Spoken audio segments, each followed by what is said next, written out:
സഭാപ്രസംഗി അധ്യായം 11. നിന്റെ അപ്പത്തെ വെള്ളത്തിന്മേൽ എറിയുക, ഏറിയ നാൾ കഴിഞ്ഞിട്ട് നിനക്കത് കിട്ടും. ഒരു ഓഹരിയെ 7 8 വിഭാഗിച്ചു കൊള്ളുക. ഭൂമിയിൽ എന്ത് അനർത്ഥം സംഭവിക്കുമെന്ന് നീ അറിയുന്നില്ലല്ലോ. മേഘം വെള്ളം കൊണ്ട് നിറഞ്ഞിരുന്നാൽ ഭൂമിയിൽ പെയ്യും. വൃക്ഷം തെക്കോട്ടോ വടക്കോട്ടോ വീണാൽ വീണിടത്തു തന്നെ കിടക്കും. കാറ്റിനെ വിചാരിക്കുന്നവൻ വിതയ്ക്കയില്ല, മേഘങ്ങളെ നോക്കുന്നവൻ കൊയ്യുകയുമില്ല. കാറ്റിന്റെ ഗതി എങ്ങോട്ടെന്നും ഗർഭിണിയുടെ ഉദരത്തിൽ അസ്ഥികൾ ഉരുവായി വരുന്നത് എങ്ങനെയെന്നും നീ അറിയാത്തതുപോലെ സകലവും ഉണ്ടാക്കുന്ന ദൈവത്തിന്റെ പ്രവൃത്തികളെ നീ അറിയുന്നില്ല.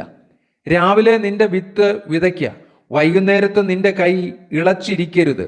ഇതോ അതോ ഏത് സഫലമാകുമെന്നും രണ്ടും ഒരുപോലെ നന്നായിരിക്കുമോ എന്നും നീ അറിയുന്നില്ലല്ലോ.